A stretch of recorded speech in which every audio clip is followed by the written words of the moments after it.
Channel 12. They call a program for everyone, big or small.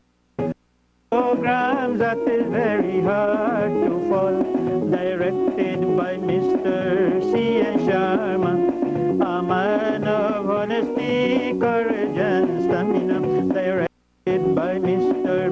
C.N. Sharma, a man of honesty, courage, and stamina. Justice, justice for all on TV Channel 12. They call, yeah, justice, justice, justice for all on TV Channel 12. Here they call a program for everyone, big or small. A program that is very hard to follow. Directed by Mr. C.N. Sharma, a man of honesty, courage, and stamina. Yeah.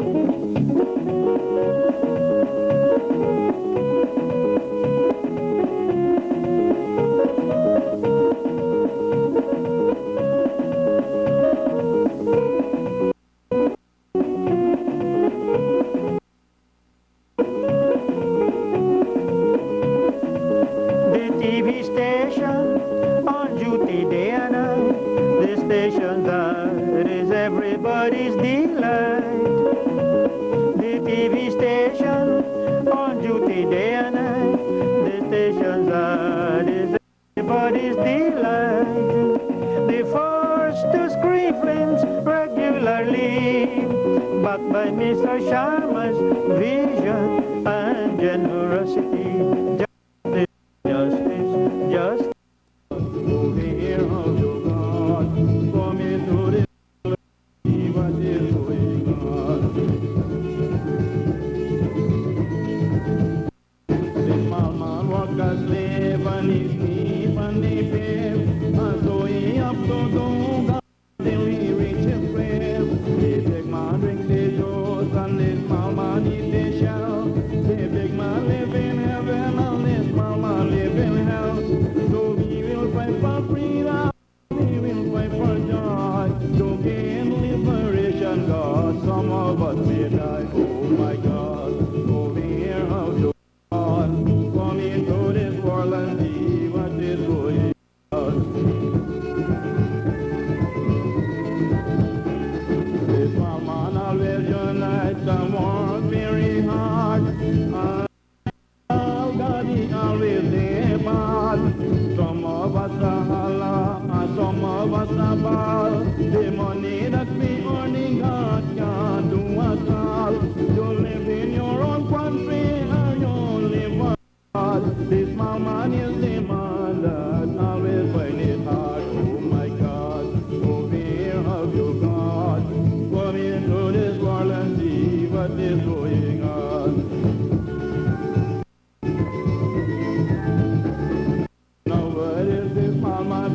Have a lot of bread. They pass in the sea, but they have to contest. This small man always wants more, but they remain poor. I think this is too much, cause we can't take more. So listen now, God, don't listen to this one. This small man is a real man when he dead and gone. Oh my God.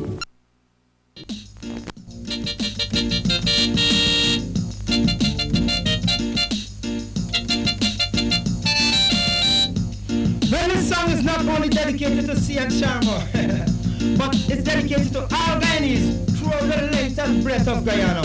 Watch this. All who here to seek justice, pull up on your hand.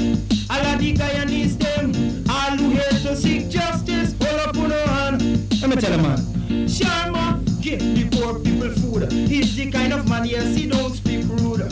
He is here to help people of all races. So join and let's support him. Sharma, we need someone like you who can make all our dreams come true. Innocent people being beaten up by the police. So tell me, where is justice? Sharma, people from Lilendal and Music None can't get no water at all. Them say it's 30 years the pipeline run and still no water a come. So all who here to seek justice, pull up on hand. All of the Guyanese them, all who here to seek justice, pull up on hand. Yes, me tell tell you, see, and Sharma is the justice man. He tried to seek justice for a little young man who lost 4 of his fingers, half of his hand. Now they want to jail Sharma, and that is wrong. Sharma, tell them you not take no jail. Even if them jail you, you're going to get bail. All them big boys them having in parliament don't care about the poor who live in a tent. So all who here to seek justice, pull up on a hand. All of the Guyanese them, all who here to seek justice, pull up on a hand. And I tell if you vote for. So, justice for all party, vote for justice, and you will be free. Me tell the man them, justice for all party, vote for justice, and you will be free. Sharma, we need someone like you, who could make all our dreams come true. Innocent people being beaten up by the police, so tell me where is justice? Sharma, show them the bogle, show them you're cool, show them you're simple. This is not about race, it is about truth. A tree can't grow without a root. So all who here to seek justice, pull up on a hand. All of the Guyanese them, all who here to seek justice, pull up on a hand. Take that from me, see.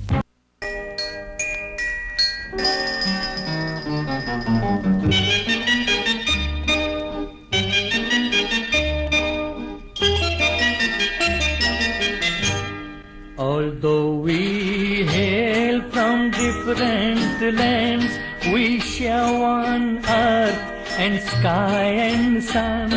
Remember, friends, the world is one. Although we hail from different lands, we share one earth and sky and sun. Remember, friends, the world is one.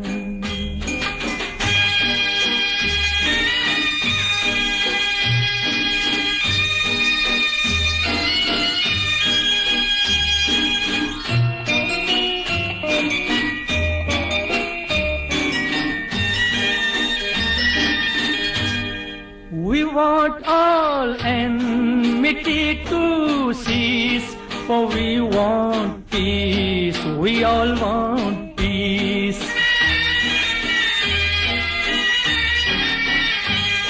We want no hate, we want no strife, since we were born for love and life. Come, let us chant while joining hands. We shall not rest till wars are done. Remember, friends, the world is one. Although we hail from different lands, we share one earth and sky and sun. Remember, friends, the world is one.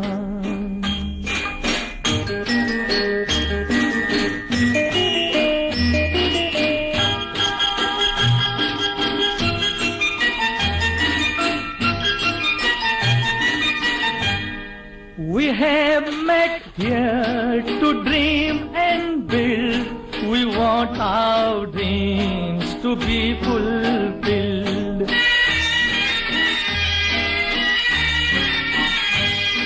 We have come here to dream and plan a world of joy and hope for man.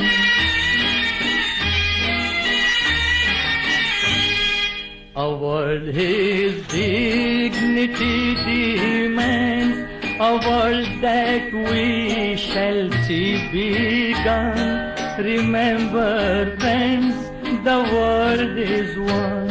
Although we hail from different lands, we share one earth and sky and sun. Remember, friends, the world is one.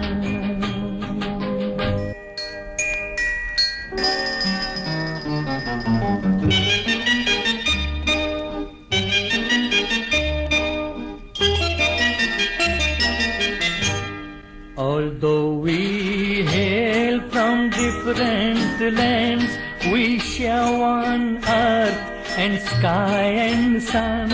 Remember, friends, the world is one. Although we hail from different lands, we share one earth and sky and sun.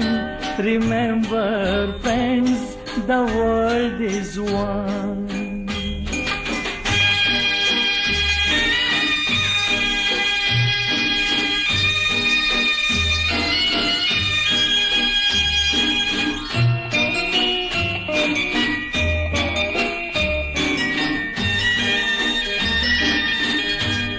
We want all enmity to cease, for we want peace, we all want peace.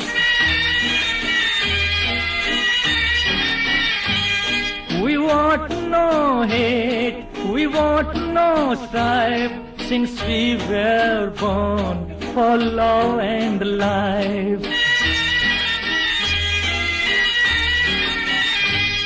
Come, let us chant while joining hands. We shall not rest till wars are done. Remember, friends, the world is one. Although we hail from different lands, we share one earth and sky and sun. Remember, friends, the world is one.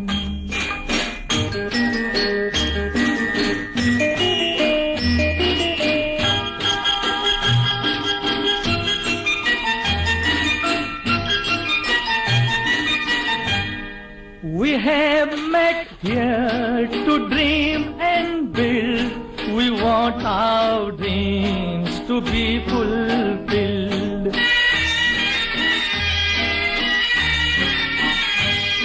We have come here to dream and plan a world of joy and hope for man.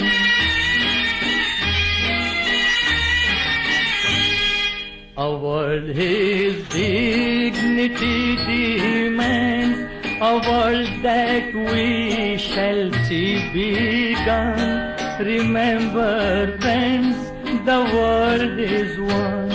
Although we hail from different lands, we share one earth and sky and sun. Remember, friends, the world is one. The views expressed on this program are not necessarily those of CNS Channel 6.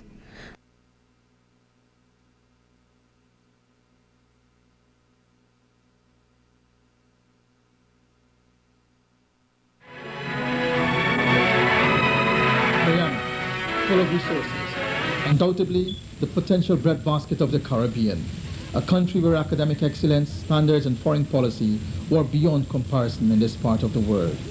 Today, unfortunately, the same cannot be said. Disasters are frequent. Corruption is rampant. Workers are dissatisfied. The cost of living and of basic utilities seems beyond the reach of the poor.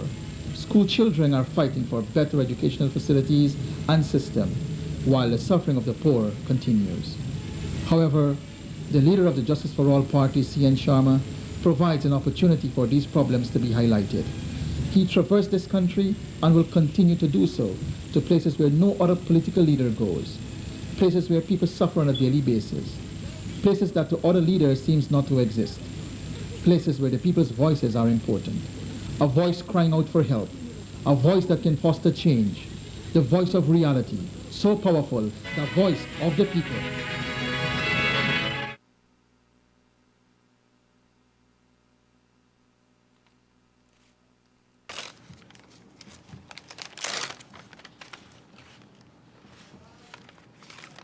The proud Vice Johnny Weir. Yes. Welcome to the station. Yes, Zangi? Yeah. Today is Saturday, the 26th day of January 2019. And still, the items we have on our agenda here, love and unity among people, that's the first one. Noise nuisance, still there. Rum shops, rice, sugar industry, crime, the destitute, we still have destitute on the pavement, especially Yes, outside the GPO. Yes. Cost of living, vandalism of property, water rates, Charanda's vote, TV radio license fees, cable TV station, fuel, GCOM. But I think the paramount issue now is with the Charanda's vote, which is where the Chief Justice has to make a decision by next Thursday, last day of January. And people are saying that this issue of a no confidence vote is not a normal issue. You can't treat it like a vote for, like an expenditure vote and those in favor of budget and whatnot. It is an extraordinary situation which demands not just a simple majority, but an absolute majority. But we'll see what happens, what the Chief Justice says. But I think GCOM is waiting. Like there's a deadlock at GCOM. One side wants the elections right away. The other one says, well, hold on. Let us get the list cleared. What do you say? Sanitize and sanitize. So that is the situation there. No movement at GCOM. Even the new GCOM chairman, like he has no voice. Compared with the previous, we're not hearing any pronouncement from him. So I think they're waiting on that. Actually, I had held in conversations with people like people who are knowledgeable in the thing, that the previous chairman of GCOM, his declarations actually were not proper. The GCOM, the chief elections officer, is the one who really should be accountable. The elections chairman in the previous electoral chairman, he liked the limelight. But I don't think he was actually entitled to it. Yes. So that's just to clear that. Yes, and then we see again King. There were a lot of complaints about Royston King when he was the chief man there at what was it, town clerk at the city council.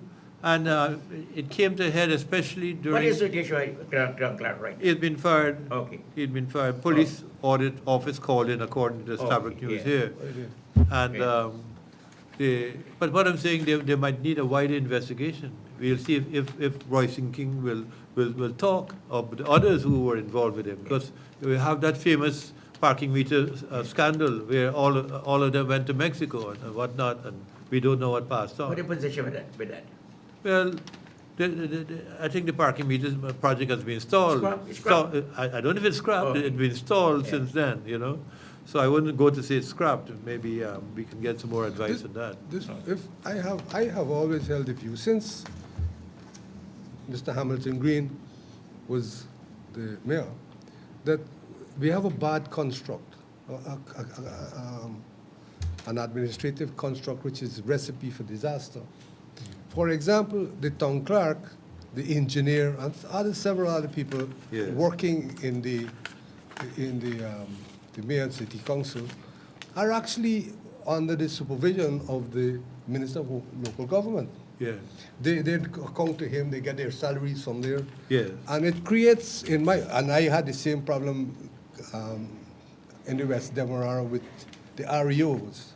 The REOs are put there by whoever's in government, and the elected council, if the council happens to be of a political persuasion, which is different to what's in power at the moment, it creates a lot of conflict, and the REOs and the town clerks and everybody, they use those situations to commit all sorts of irregularities. I won't call it anything else, but irregularities. 2021, the chairman GCOM. Wait a minute. Any comment? Well, you can't put an 85-year-old man there and not expect him to fall down there. But So what is your view on that? I don't know. I think that we should make arrangements to... the chairman of GCOM, however, you have to remember that there was some controversy over the way he was appointed there. There was no agreement. I believe, I may be wrong, but I believe that the leader of the opposition is supposed to agree to that appointment, and I don't believe he ever did. So I don't know what the legal position was. I don't think anybody ever took it to court, but actually, I think that perhaps the time has come for us to do it, because we can't go through these trauma every time we have to appoint a chancellor, a chief justice, a chairman of GCOM, when the leader of the opposition and the president or the party in power can't agree on anything. There is no discussions going on. It's something I've spoken on before. We have to have ongoing dialogue. The way that thing was put there in our laws was to force kind of a dialogue between these two parties, to make sure that they could agree on certain things. I will give you this if you give me that. The kind of bartering, the kind of negotiations that goes on, horse trading they call it, that goes on in other countries. I give you this, you give me that. But the way these appointments are structured in our constitution has not in fact led to that. So we have to think of another way to appoint them. Chief Justice, Chancellor, Chairman of GCOM. We have to think of another way. Mr. We're waiting for the broadcasting bill. Broadcasting bill. Tell us something about broadcasting bill. The broadcasting. What is your recommend? I think the broadcasting bill was tabled wrong. It was tabled in 2011 when the PPP had the majority of the vote in Parliament, but it was activated in 2012 when they didn't have a majority in Parliament. Therefore, the position of Sir Fenton Ramshoy was they ought to have brought it back to Parliament to vote it into a thing. So I am contending now, because we have a case pending in the appeal court with Jacob Ramaran, that he's challenging the legality of the Broadcast Authority because it's not properly put in place. So what is the position with that matter? If I was broadcaster, they could make me do nothing. Okay. I will get an injunction restraining them from me doing anything. But I'm not taking the time to do it because I'm no longer broadcasting. Driver, Minister, what is your position on the whole matter? Which matter is it? All different matters, all different. Well, I'm here to address matters. So I'm here to address any complaints, concerns, and questions. Oh, yeah. Remember, I like to answer questions. Yes. And, you know, I have a revelation to make today. Yes. So I'm going to ask those viewers and listeners Yes. to get your friend, your family, your loved ones, and so tune to the TV station, because I will make a revelation that I discovered only a few hours ago. What you discover? So No, I will ask, go make it. So. I will ask viewers and listeners to be Okay. tuned to the radio, television, Okay. because I want as much as possible persons to listen to what I will have to say. Okay. Go ahead. It may sound like a joke, it sounds like something I make up, but it's actually true. Okay. So I would not say it now because I don't think we have the viewership level until I get the calls. Yeah, Then yeah. I'm going to Okay. judge. You have a guest here. here. Okay. Ma, please come. Come. Could you please tell me your name, please? I'm Cora Lewis, Call it more. yeah, also known as Precious Spark, Calypsonian. Yeah. What you were complaining about? Yeah, Mr. Sharma, first I want to thank you for giving me this opportunity to come and expose the high level of corruption that is taking place in the adult Calypso competition. Because I've been reaching out to so many people, and it seems as though this whole atmosphere is one of not who you know, but who know you. Yeah, okay. That is what is taking place. Okay.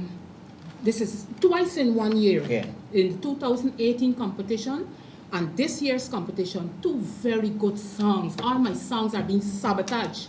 There are some corrupt people running the competition, and they are fixing the competition. So when you come with a lyric that could pose a threat to what they have in the lineup, they are kicking out your songs. Last year at Letem, it was a big robbery went on there, and you know, Calypsonians that were robbed decided to air the views and the concern, and as a result, the convener, whose name is Mr. Shambola, he went on air. He tell the general public his side of the story, what he did.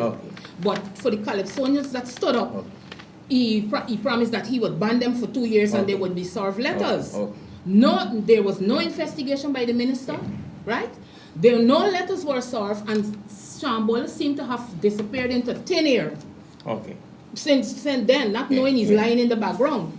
At the launch of this year's competition, the director of culture, Ms. Boswain, you cannot take anything that woman say. She speaks with a forked tongue, right? But it's a fact of what you do. She speaks, she telling you one thing, she means something else. Okay, I don't understand, sir. Right? Yeah. So, Yeah. at the meeting, Okay. Calypsonians started asking, based on what happened last year, there was no investigation, no, they didn't call in everybody to try to suss out what really took place. How many colleges Right? do you have? How many? It was about 20 of us. Okay. Right? Give me names out there. Give me names. Well, I can't remember everybody's name right now, right? All right. But That's you reached a point at the semi-final yes. where you cut off 10 Calypsonians, they cannot compete, right? So it was a robbery, right? It was a robbery. Good. In that last competition, you had judges of that were connected to studios. A robbery, cheating. Did you approach the minister? Social cohesion? The minister is a joke. With sorry, all due but- respect, he is a joke. And listen, while I brought my complaint, Mr. George Norton, I wrote him, right? But it was like trying your case with the devil in hell, because he and the two men you complaining and just be drinking in Orange Walk at Sweet Point Bar. What? Yes. Oh my. So it's trying your case with the devil in hell. Right? Okay. I moved, no, after I wrote him since December, Yes. no answer, he wasn't responding. Okay. So I took my complaint to Miss Valda Lawrence. Okay. It appears as though I would have been getting some help, but next thing you know, you just left you left sailing. Okay. No, but you don't helping you. I moved to Mr. Granger. Okay. And the letter that I had written Mr.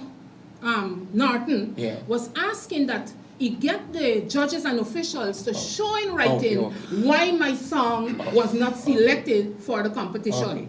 He wasn't answering me. So when I moved to Mr. Granger now, Mr. Granger's office, I don't know if Mr. Granger himself already directed somebody, but asked Mr. Norton to respond to my writing. Yes. Of course, this is the response that I got from Mr. Norton. Yes. A whole set of nonsense, covering. But at the end of the letter, he ended up saying, What is he? I wish you every success in future and encourage you to have your song play on the airwaves so that the good message of encouragement you have for the youths could be heard. The song good for the radio, but it ain't good for the competition. Okay. Right? What about the other people complaining besides you? No, well, Calypsonians are a spineless set of people. Okay. Nobody wants to stand up and, defend and to try to get justice. Yeah. So why does it come to him? Why does it come to him? Why does it? Well, as I said before, you're the voice of the people because, you're reaching out to everybody else, even to the authorities, and nobody is listening to you. Okay. You understand? So, Mr. Sharma, I just want to give you a few of the things that is taking place in that competition. Tell me something. I want the general public Okay, you tell me now. to hear, because I was telling Mr. Norton, right? First thing is, after being informed by you in your response that Sean Bowler was a judge in that audition, it has left me wondering if my entry was ever presented for judging, because this man ended up banning 3 or 4 Calypsonians. What is the reason he gave for banning them? The thing would let him, but no, there was no investigation, no letters were served. Well, we should He's investigate. just there victimizing people. They should start investigating. There was no investigation. Why And you feel you go victimized? Why you feel that? because of what happened last year in Letem when we had to stand up and speak, because my take at Letem, I stood up and I spoke about the junior. Okay. The junior already went to a competition, okay, right? okay. No, Mr. Chan, please let me let her get to hear what is taking place. The junior was already in a competition. Won a crown, won a prize money. He's supposed to be finished there. Any coming over to the adult, he has to become as a guest. Instead, they are bringing that junior. All right. No, well, Mr. Sharma, let me get to explain. They are bringing the junior now over to the senior and moving a senior. You gotta move for the junior, come and compete with that same old song. Yeah. That song has already served its purpose. Yes. Right? So when I stood up and I speak and let them, that is why Sean Bowler is victimizing me. Okay. Tell me what So song you- you, tell me exactly what type of song you sing. Tell me The that. song is Let me rich- hear your song. Let me hear. Let me hear the song. Come the song is entitled Support Them. Yes, let me get that. Okay, it's a song speaking to the businessmen, Yes. reaching out to the businessmen Yes. to help the Yes. youths more, Yes, yes. right? And it's also speaking to the youths not to get Yeah, I themselves mean, just sing the involved. song. Let me. I want to hear the song. I'll get you. And okay, the song is entitled Yeah, Support yeah, Them. yeah, yeah. Okay. Yeah. I didn't want to come down this road, but me troubled mind of a Lord. I said I didn't want to come down this road, but me troubled mind of a Lord. So with these lyrics I come for run by some of them wealthy businessmen whose motto is me nah give away me money. Me ain't no godfather for this country. The wretched cries of ghetto youths float through the air. But some of them businessmen just don't care. They don't invest from their huge profit in programs where certain youths benefit. But this gross act of stupidity is creating a migraine for society. Okay. I listen carefully to my youth development strategy. Okay. All you got for help out them youth man, include a Marine young. Okay. If y'all don't understand, collect couple Portuguese, couple Chinese, Yeah. Chinese and Portuguese. Yeah. Some Indo, black and white youth man. Okay. Indians, African, Caucasian. Okay. Oh yes, Mr. Businessman. Support every youth in this master plan. Okay. Cast your bread upon the water. The word of Almighty God says so. Okay. So it is written, so let it be done. Stamp out discord, shun racism. Okay. Yes, them got some youths who want get rich quick and would do things that are really sick. Okay. But enough of them got dreams, but the reality, them living in abstract poverty. Okay. And, you know, and it's a Wonderful, Yeah, wonderful, it's a wonderful wonderful, song, yeah. wonderful, wonderful That's song. that's a very good Yeah. song. It's, that's why they It keep should on have the been- Yes, competition. yes, It should have And been now there. the letter, now have elected President David Granger Okay. asking him to let them put my song back, but like he's not willing to do it. Listen, you don't come. I will give you a program. I want You have a recorded Yeah. song, we're Yeah, gonna look at play it. Mr. Sankey have one, Yes. Mr. Sharma have one, We're gonna, Shambolo, we're gonna promote your yeah. song. They We're gonna have promote one. your song. This is a very good It's a song. very You may good sing a proper song. song, yes. Yeah, wonderful song. And if you heard it when it finished at the end, I said, youths, do not allow yourself to be used for evil. You could die or end up in deep trouble. Yeah. I said, abandon the idea of getting rich quick. That's how you get fooled and easily tricked. But the I values said, are Mr. there in the song, the Businessman, values are there. Mr. Businessman, the youths are the foundation of Operator, this country. bring one chair out there for the young lady, please. I Bring a said chair, bring a youths. chair. Yeah. Get a cheer. Yeah. Mr. Businessman. Oh, yes, come, have a seat. Have a seat. Come. I said, Mr. Businessman, Yeah, have a seat. Yeah. the youths are the Yeah, have a seat, have a seat. foundation Yeah, of yeah, this yeah, have a country. seat. They cannot hold it up in a penitentiary. Shine a light. Yeah. Be a brother, be a friend. The youths are our fruits. You Alright. have to support Okay. them. Help to save our youths, Mr. Businessman. Help to save our youths.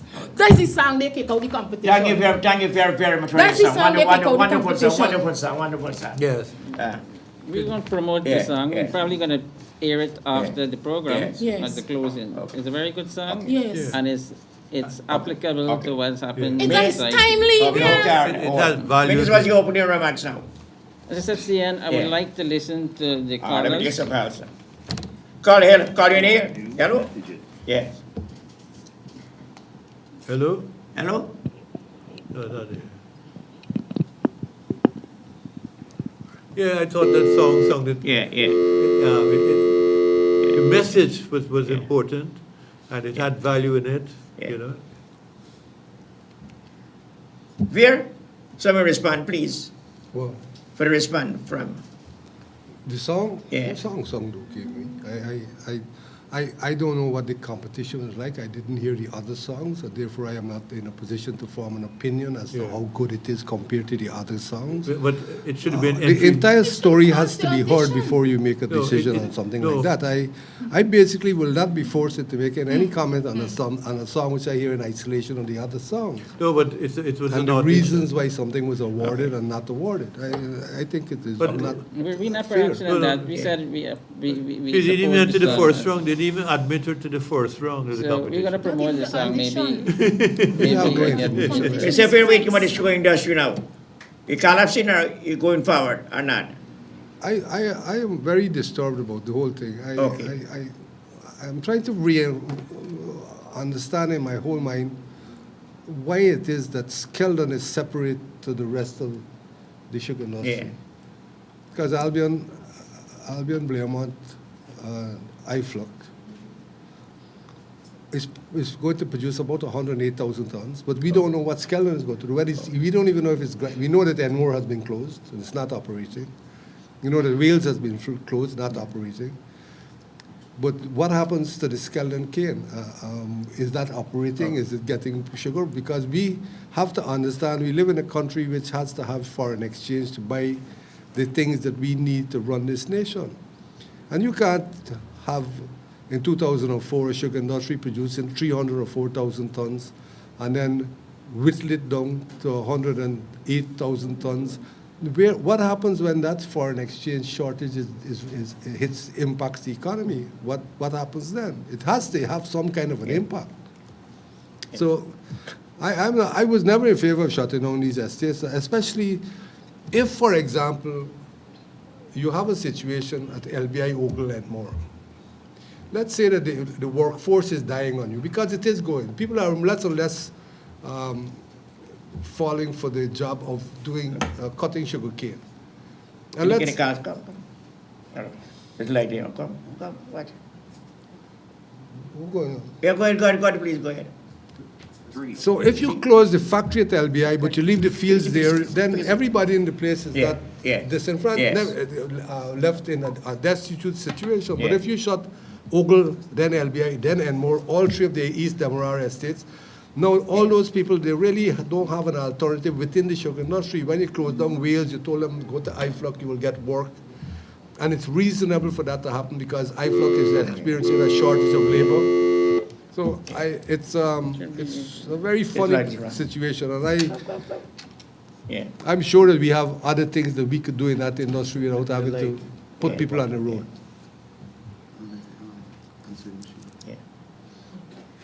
They got to answer the machine. They want to answer the machine. It should be adequate. Yeah, good. Why do you think cause sugar industry closed down? Why do you think about that? Cause sugar industry closed down. The sugar industry has to close down. Sooner or later, it has to close down. We have to phase in something as we're phasing the sugar industry out. The reason is very simple. The sugar industry is growing in a country which experiences a very high rainfall. And because of that, the cane is very vegetative. So we have always been a country which takes 12 to 14 tons of cane to make a ton of sugar. Hawaii, Australia, these are the countries which have much lower rainfall. Not only have they been able to mechanize, but they take 8 tons of cane to make a ton of sugar. So the sugar industry in Guyana has become uneconomical because we cannot mechanize it because of the heavy rainfall.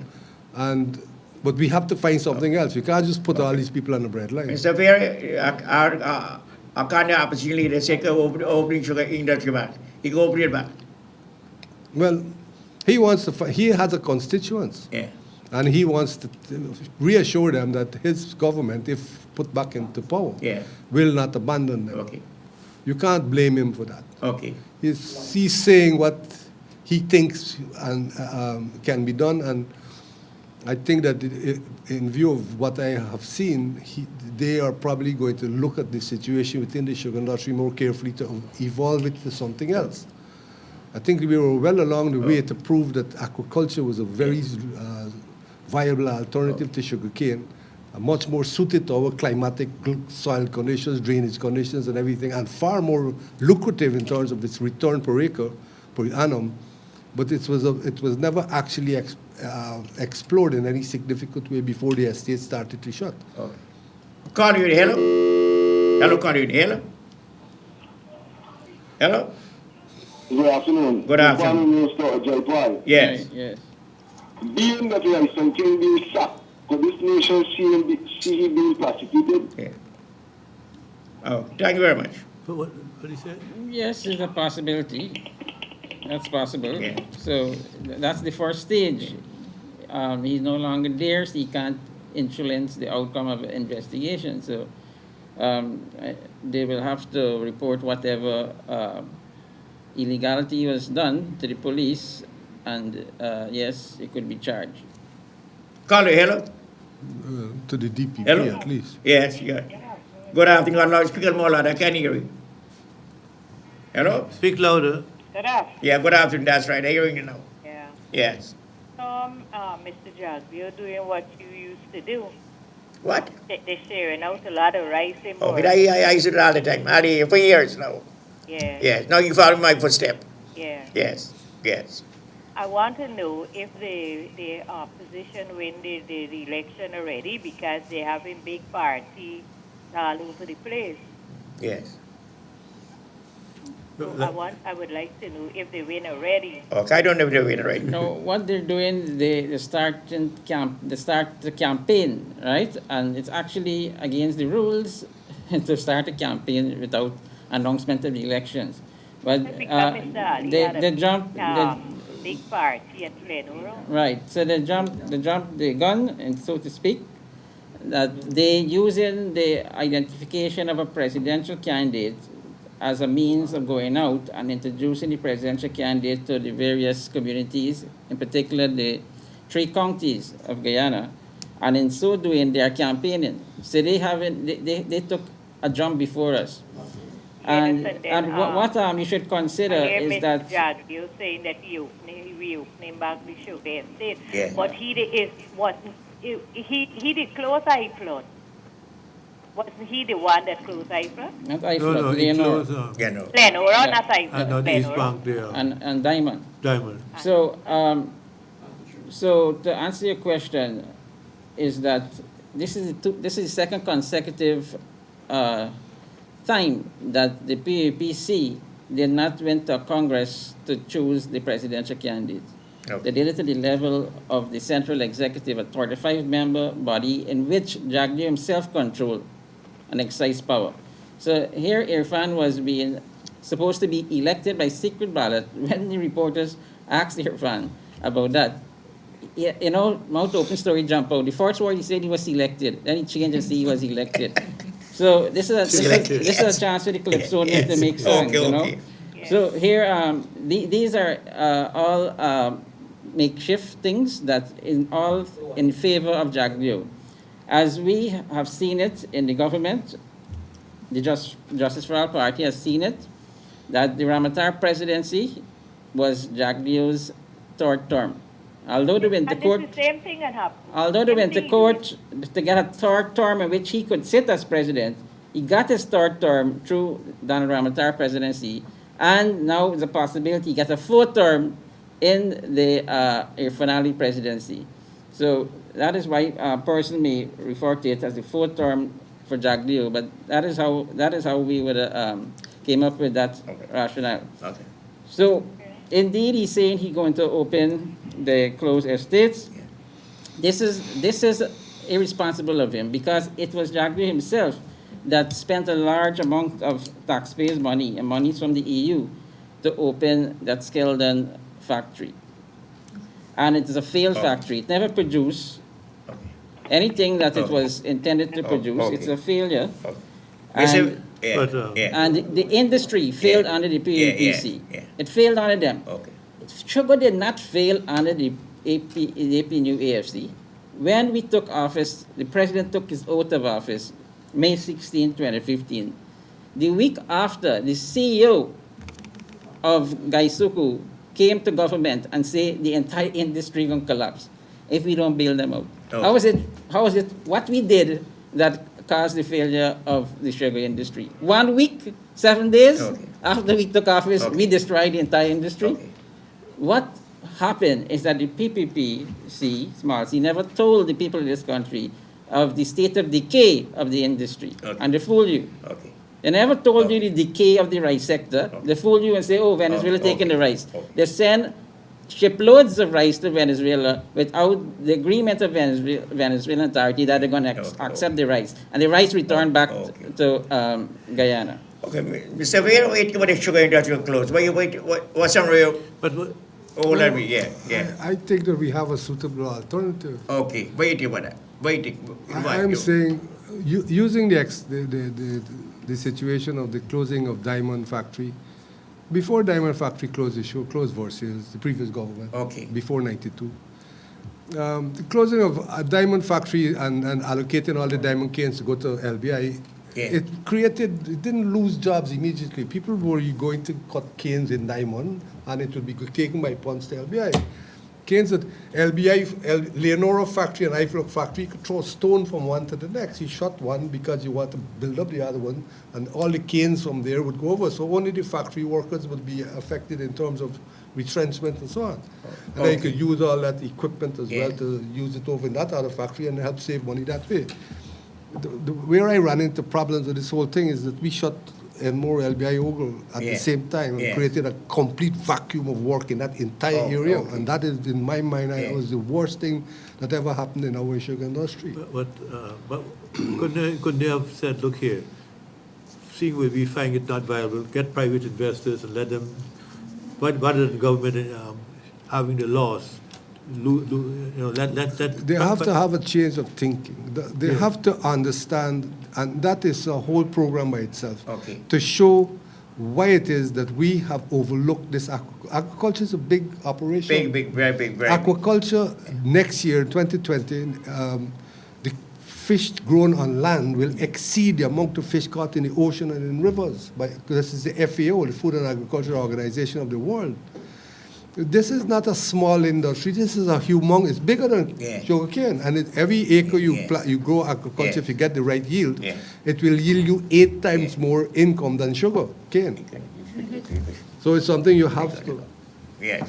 Something we have. Come, Mr. Green, please. Come, please. You have to keep in mind. Yes, go ahead. Yeah, so it's not the government didn't have a plan to deal with the closure of the estate and the retrenched workers. We had a plan. What I could say, the plan is not manifested. And what I could say, somehow Jack Leo is happy that the plan did not manifested. So the PAPC is happy because they have 30 billion sitting in an account, which is not fully utilized by the three estates of Gaisuku. And Jack Leo and the presidential candidate Irfan is going out through his introduction of his candidacy, saying that the PAPC is going to spend $500 million in 1 year. Where is he going to get this money? Well, he's going to depend on the 30 billion dollars that we borrow, right? But he cannot get no additional money. Where are you going to get the money? There's no money coming in 2019. For him to make up the 500 million. It's lies. It's lies and more lies. So I want you to take that into consideration. You should ask him a simple question. Where would he get the money from?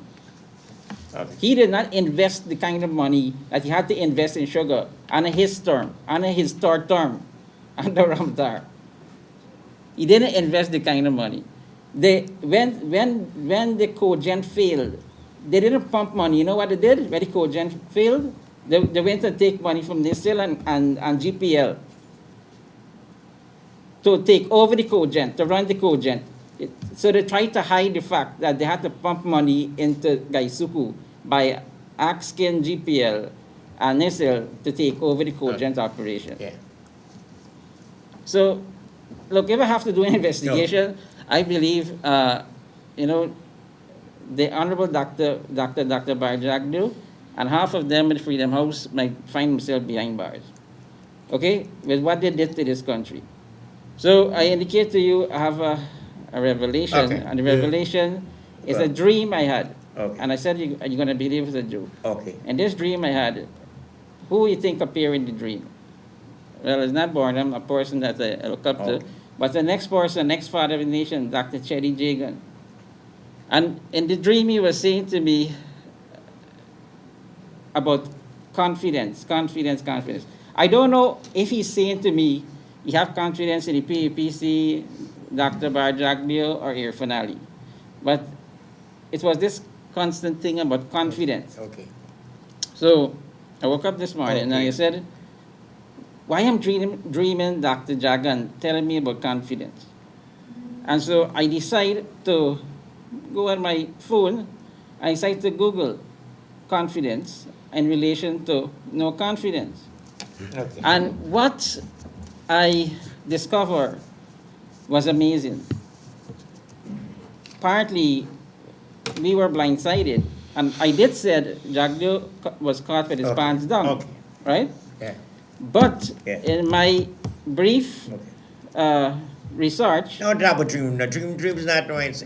Dream is eliminating. In my brief research, what I found out, after going back to the Constitution, after going back to Article 106, paragraph 6, what it said in that paragraph was that if the government is defeated by a vote of confidence, what Jagdeo brought was a vote of no confidence. So I was researching the difference between what's a vote of confidence and what a vote of no confidence. Guess what? Our Constitution never spoke about no confidence. It spoke about a vote of confidence. And so I Googled it and I said, vote of confidence. What is a vote of confidence? This is what the internet said to me. And remember, this is by, this is no fly-by-night kind of information you get in here. This is research. So there actually is something called vote of confidence, which our Constitution have. Said if the government is defeated by a vote of confidence. And here what's the definition? There's a definition for this thing, vote of confidence. A motion proposed in Parliament or other assembly to give members the chance to express their confidence in a government, sometime proposed by a government to counter a vote of no confidence. So you understand what it's saying here? So I researched if indeed, if a no confidence is put, if we should have put a confidence vote. Okay. Right? So I had to research it because other constitutions have both. Our constitution only have one. So when I checked the constitution of Italy, it had a confidence vote and it had a no confidence vote. When I checked my constitution, our constitution in this country, it only spoke about a vote of confidence. So guess who supposed to bring a motion of confidence? This is again from the internet.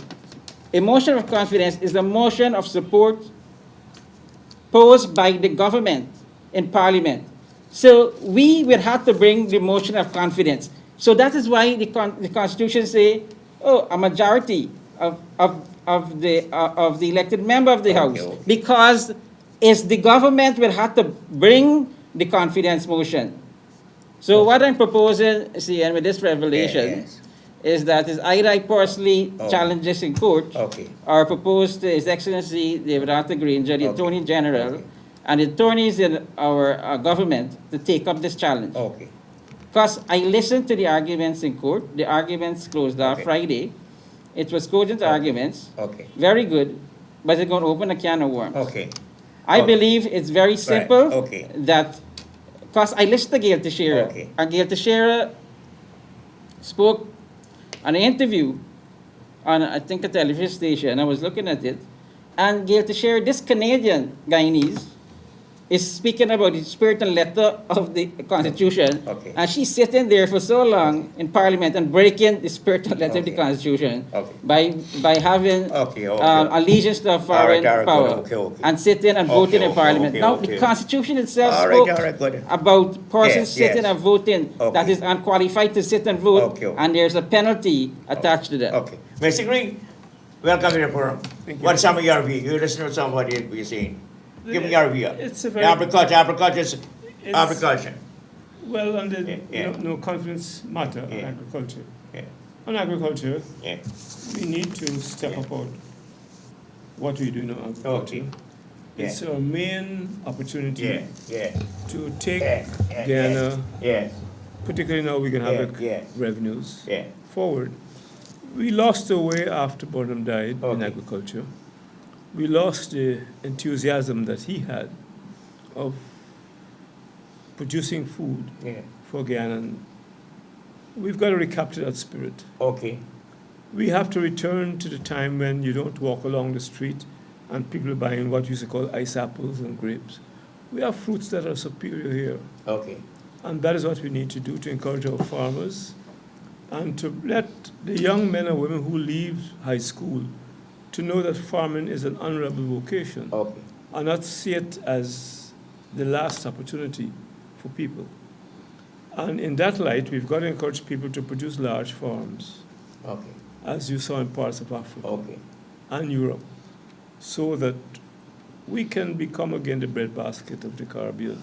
But it needs people with a vision. Okay, what do you think about the sugar industry collapsing? It collapsing or going forward? What about the sugar industry? You know, I heard President Granger say that no intelligent government could run an industry which is a commercial entity at a loss because of historical circumstances, which we needn't go into now. Okay. The present sugar industry was being run at a loss. And I think even the previous government, the PPP, recognized its inappropriate opportunities. And they failed with the skeleton, billions were put into it. They themselves have started closing estates. So to try to make it a political issue is unfortunate. The sugar industry, I think, is on the right track. On the right track, what do you mean by that? It has to be reorganized. And not be the main plank, as it was when my ancestors were brought here as slaves. It's a different environment. And the lands have to be used, mechanized where necessary. I think that is the problem. But anything of that time is like repairing a man who is badly injured. It's going to be painful. And people must know, the sugar workers must know, it's a painful period to change. You can't get change without pain. And that is what is taking place. If you're waiting for the sugar industry, you collapse, you're waiting about it. You do it. Can you revive that? No. Can revive? No. There is no. Why? No. 70% of the sugar estate work is cutting that cane and fetching it to the ponds. But the ponds in itself that we load to ponds, it says that we have a waterway system existing around every field. Every 10 acres is like a pond. When we want to irrigate, we just flood the field. We flood a rice field. And therefore, I'm saying that our ancestors went into that work of digging those canals, and thousands of miles of canals were dug to create that system. When you want to grow rice in it, you have to bulldoze up all this stuff. I'm saying that this thing is there, and it can become what is currently a very big and growing industry, which is aquaculture. On the East Coast, you don't have to grow tilapia, you can grow sea bobs on the land because you get seawater from the Atlantic. I'm saying you phase in one as you phase out the other, and it can work. I am convinced that it is a better solution to the problem rather than this shutting down thing or trying to operate. 70% of the sugarcane work is hand labor. Other parts of the world, all of this is now done by machines, which creates a far more economical way of harvesting that cane. And therefore, if you cannot mechanize, then you cannot develop an industry. And mechanization everywhere in Guyana has failed. And therefore, I'm saying we mustn't try to mechanize any further because the damage that was done to the Enmore LBI estate was 80% converted for mechanization. And it is what created the situation which closed those estates, because the shuffling around of that acid soil, it created a field which could not grow sugarcane. I have the pictures of it taken when I was a director of Gaisuko flying over. I took pictures of it to show that the Enmore and LBI fields had no cane inside. Well, the same thing we said, Cian, and what is very saying is diversification. What the word is used is diversify. And to graduate it, as you dispose, you now input a new supportive mechanism for diversification. So we were saying before the 2015 election, just for our party, diversification. And we know that is the way to go. And that is what Mr. Veer is saying, diversify. But in addition to diversification, Barney himself tried diversification, but the PPP didn't allow it to work. They didn't allow it to work. You can't introduce cattle, you can't introduce other crops, you can't do anything because these things don't happen overnight. You have to give it time to grow and to reap. So they never. So diversification was tried by Gaisuku and failed. But this is a good option, diversification, and that is the way to go. But you have to have a buy-in to diversification. Hello. Good afternoon, Mr. Sharma, to you and your panel. Yes. Mr. Minister Jai Paul, thanks for the information you just gave us. And I'd like to know another thing. Is there something in the Constitution that states that anybody with a shady character can be a president of this country? If so, the GCOM chairman have the right to reject that applicant. Thank you very much. I'd like to hear. Yeah, okay. Yes, No reply yet. Hello? It acts as a weird thing. Yeah. No, it's a very good question. Very Answer good the question. No, you're right, caller. The Constitution do protect us from the quality of people that we may select as leaders. Remember, the elections of Guyana, you elect the president and members of parliament. And so at the first stage, when you sign on to that declaration form, and you see you know of no reason why you should be disqualified, it means that if you were a criminal and you didn't disclose it, well, then it could come back to haunt you. And that was the kind of protection that it offered you. If you had dual citizenship, if you owe allegiance or obedience or adherence to a foreign power or state, you didn't disclose it, it could come back to harm you. The Constitution itself say, if it is found that you was sitting in Parliament and voting, that for each day you sit and vote, there's a penalty of 50,000 Guyana dollars. That penalty was very long ago. So 50,000, if I should multiply that maybe by 20, you could imagine what it should be, that figure should be revised to. So yes, it have implication. Your president is no ordinary person. The person you identify to head your list as the presidential candidate have to have certain qualities. The Constitution say what the qualities that person must have. The person for prime minister, the Constitution say the president don't have to choose the running mate as prime minister, no. He could choose anyone once you're elected member of parliament to be prime minister. But guess what? The prime minister must have the same quality and qualification of the president. That is what it says. So you're correct, Hello? Good afternoon, gentlemen. Good afternoon. Yes, all this talking about this 24th of December no confidence motion, right? Yeah. Let me go back to 2016 and 2018. We had local government election for the longest while, right? You agree? Yes. Yes, good. And the results of the local government election show that the country and the voting public don't have no confidence in the acting coalition. That's what the results show. So what come out on the 24th of December is no confidence motion is long couple years ago. This government. Thank you very much. Carly, hello. Hello. Hello. Good day. Good day. Two questions. One to Mr. Vero. Yes. The Cuba sugar industry was mechanized, and it's said to be successful. I want you to say why it works there and why it can't work there. And to Mr. Jay Paul, I want to know, I understand Dr. Jaglio says that any deal signed during this period he will not honor, and two, he's written to the IDB to say that the money being used for the urban, the housing development, the core housing and so on, he's written to them to tell them that they need to stop it. Can you comment on that, please? The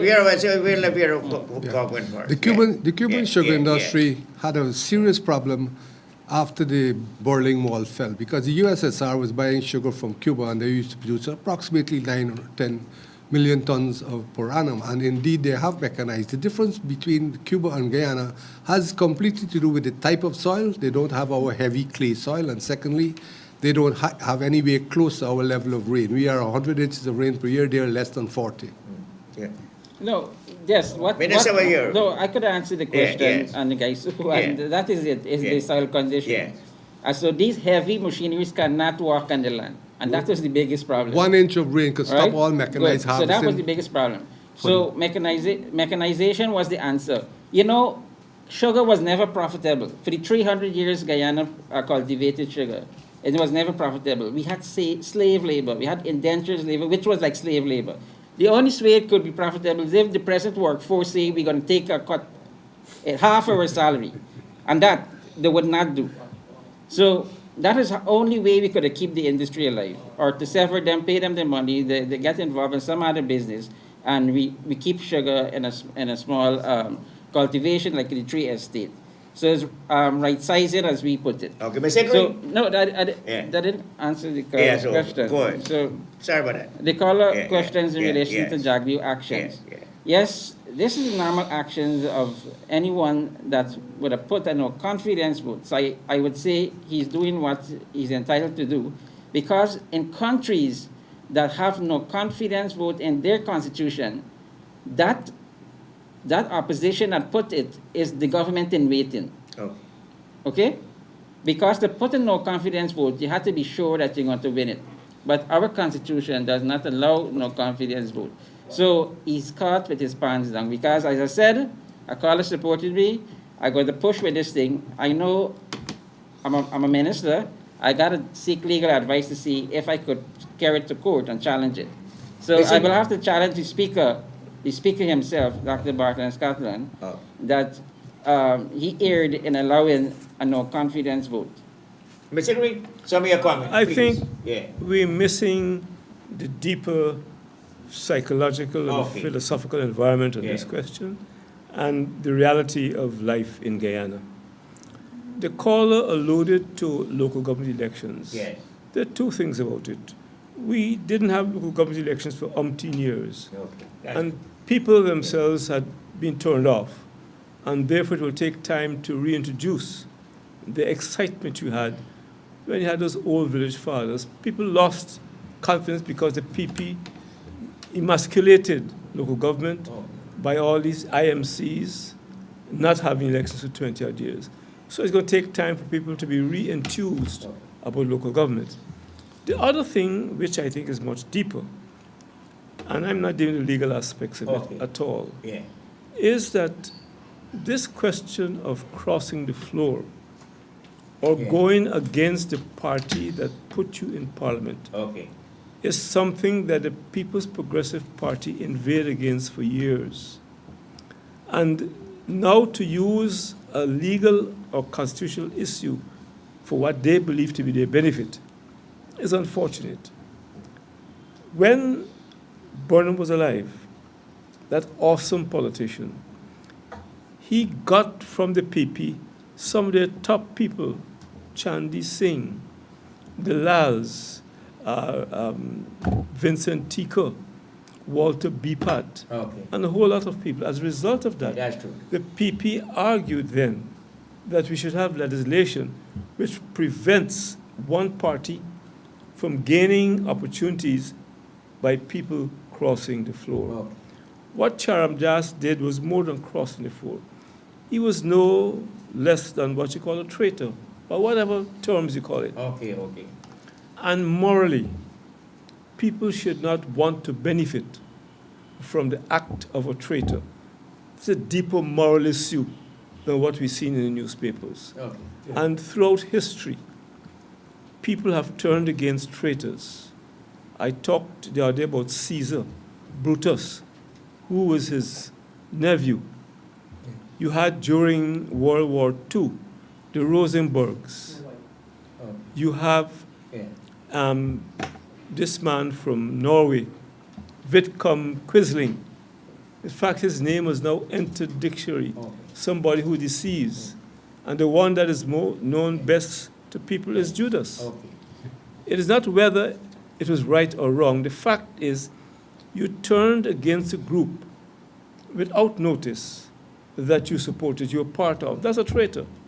And it is wrong, I think, morally, for people to benefit from the activities, the deceit, the deception, the evil mind of a traitor. That's how I see it. It's the very thing with Charam Das story. Charam Das, all of it come again. Charam Das, now. Give us a view on Charam Das story. 6 matters to do with that issue are before the Chief Justice. And you know, it's 6, it's 3 and 3. She has to rule. The matter being sub judice, I don't see why saying anything. The one thing I saw, because I was formerly a parliamentarian, the one thing that I understood from the whole operation was that the Speaker, this is a vote from the House. This is not a decision by the Speaker. So going back to the Speaker to find out whether the vote was valid or not, I had the opportunity to speak to Mr. Isaacs because I am talking about my pension, or my 3/4 pension, whatever. And he is clear in his mind. He even showed me that he is redoing the parliamentary documents that was done by Miss May when she was a parliamentarian. They formed the current Prime Minister of England. So our clerk of our court has been honored to rewrite the whole parliamentary procedure for the entire Commonwealth. And he and I had a discussion on it. And actually, the vote having been allowed on the floor, this wasn't a decision of the Speaker, it was a decision of the people sitting in the House. So, but the thing has to go to court. We have to allow the legal process to work. But as I said, I'm not dealing with the legal aspects. I dealt with the moral underpinnings, and which I think is uncivil. And I'd like somebody to reply to that. Well, politics. Politics is such. The government is elected for 5 years in many countries. Now, the ebb and flow of politics is such that you can't have full confidence in the people all the time. There will be sometimes you do something, but that doesn't mean you can just throw them out like that. You know, there should be some mechanisms in place. Because look at the ratings of President Trump right now. I'm sure it's very low. But what I'm saying, you're calling him to resign right away. They can't. You know what I'm saying is that that's politics. You're elected for a certain term, and when they'll dispense with him when the term is over. You know. They could call to impeach him. No, but they could call to impeach Trump at any time. Yeah, but you can't have the full confidence. But there's some moves that will be unpopular with the government, and that you elected them, you trust their judgment, and you have to give them time, you know, to do what they have to do, and then you judge them on the 5-year term. Okay. Jayapal, Minister, what's your view? Yes, see, and I really want to hear from the public, general public, because listen, from the beginning when I started politics, and it was by an accident, that I was asked to put my name on the list, and I was identified to be a member of parliament. Whenever I speak, because I am the most junior of the politician, in age, in size, and maybe in knowledge, qualification, you know, you're not being taken seriously because of those reasons. But I'm like the little boy with the emperor new clothes, who always point out the obvious, but you never take him seriously because they say, they are wearing the best clothing and they're well protected. I'm exposing them, but persons and individuals may not want to take me seriously because they feel I'm going to get the credit. If I'm telling you the answer, please proceed, else I will take action and I will get the credit. Carly, hello. Good afternoon to the whole entire panel. Good afternoon. Something really bothers me. Your body. It's a little country. What body? Tell me what body. body. At the press conference, saying that if coalition government think they're going to rig the election, it would have no peace. No, I can't say no. Okay. To do, and he feel that it's going to happen, but then the coalition wins this election. Just you know the truth, because I would advise them for slapping. I tell you the honest truth. What? No. You can't encourage that. I can't allow that. What are you saying? I can't allow that. You were going good. You were going good all the time, caller, until you put violence. Caller, We're not going to tolerate that. But let me expand on what the caller said. It is a fact that the leader of the opposition went on national television saying if this government believes they're going to rig the elections and believe it's going to be a peaceful existence, it wouldn't happen. Okay. Right. So he's telegraphing his intention that if the elections, if he feel. That means it's unproven because if you got a government, it means if he loses, that's what he would say. If you have a government, it means it was lawfully elected government, a president. Well, he's saying if he feel it was rigged, okay, it would not be business as usual. Now, this was Jagdeo plan. When you put a presidential candidate like Irfan Ali, you don't want peace, you want war. I know Irfan personally, and he's not the man who's going to sit and talk, right? So when you put a person like him, you want war. Why didn't I put Vindi, who's a Mother Lakshmi, who have all the Indo-Guyanese on our side? I put a person like Irfan, who I know, look, this man is not an easy man, right? So I'm going to tell you this is war. Oh, Frank Antin. That is the reason he didn't choose none of them. He chose him. Only him have the guts. Remember you said the man with the guts? Yes. Who was the man with the guts? The late Rana Gajraj. Gajraj. Who you think Irfan used to be under? I sat with that man in Parliament 4 years as a member of both the Public Accounts Committee and the Economic Services Committee. And I have never found him to be the kind of guy, and he was in power and we were in opposition. He never bullied us, me and Maureen. And Fanali, he never bullied us, he never threw his weight around when we were there. I have to say that my personal experience is not in agreement with this concept that the man is a bully or whatever. Okay. You make your point. Good. No, there is. You just play any debate, and you're going to see his behavior. Claudia, hello. Hi, good afternoon. Good afternoon. Yes. I don't know why you are criticizing the opposition and why this and why that. If you know we got to vote, let me go and vote. What we are afraid about? Okay. It's not about being afraid. It's you are open to take legal action. As I simply put it, if somebody tried to take away your home from you and you know it's wrong, wouldn't you defend yourself? If somebody accused you for something, if you accuse of something that you know you're innocent of, would you defend yourself? We are defending ourselves. And we have a right to defend ourselves. Election come, we are starving. We needed work. I don't know you're starving. You claim you're starving. I don't know you're starving out of the PPPC. Hi, Mr. Sharma. Yes. Hi, good day. Couple things. Number one is that I believe that you all should spend less time studying Jagdeo and tell the nation what you all will do for them if you all win the general elections. That's one. Number two, appointing a young man like Irfan Ali for the presidential candidate for the PDP is a plus for this country. Not an 84-year-old man walking to his grave like the GCOM chairman, who even can't sit and talk for long when meeting them. Right? We need young, vibrant people in this country, right? To carry this country forward. Who do you vibrant? Who do you vibrant? Who do you vibrant? Let this country run in peace. Stop politicizing things. Too many politics of. Tell me who do you think vibrant? You tell me who you think vibrant really now. How many drink? You're vibrant? The problem is, I didn't hear Dr. Jagdeo's statement.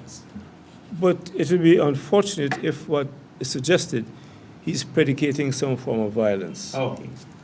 I would say to them two sets of things. One, that history has shown that the PPP will never benefit from violence. They don't have the stomach for it. I've been in the trenches in the 50s and the 60s. I went in trench too. I went in. The worst period was between 1961 and 64. Hear what he said. There will be consequences. If they think that they can rig the elections and have the kind of peace that we have now, they're wrong. Very, very wrong. I hope they're not thinking that in their calculation. I'm making it clear about that. And it's not coded language. It means, I said it, the nature of the struggle changes.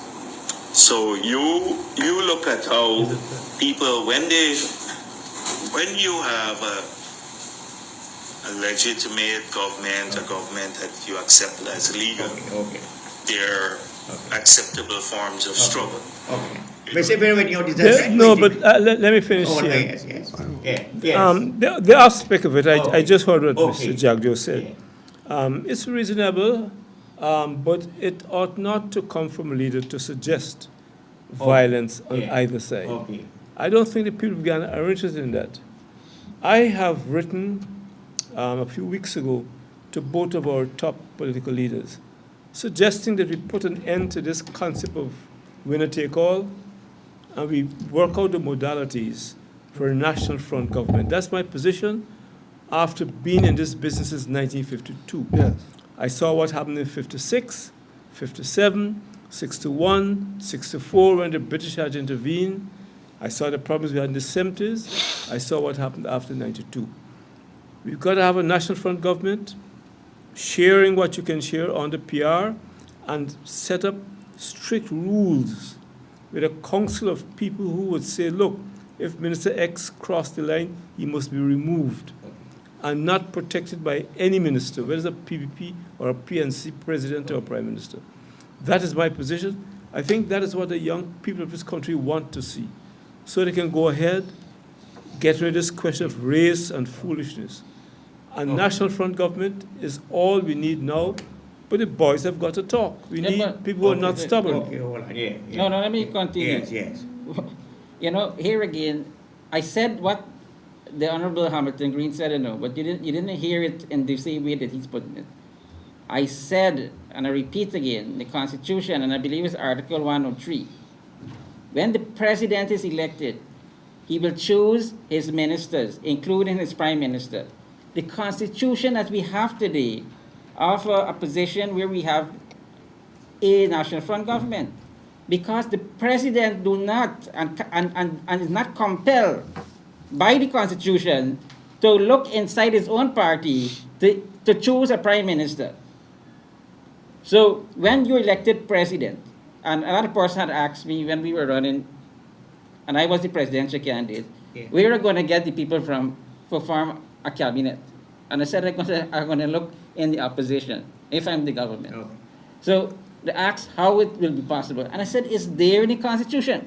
So when we win again, hold on a second. The president-elect Granger. When you go to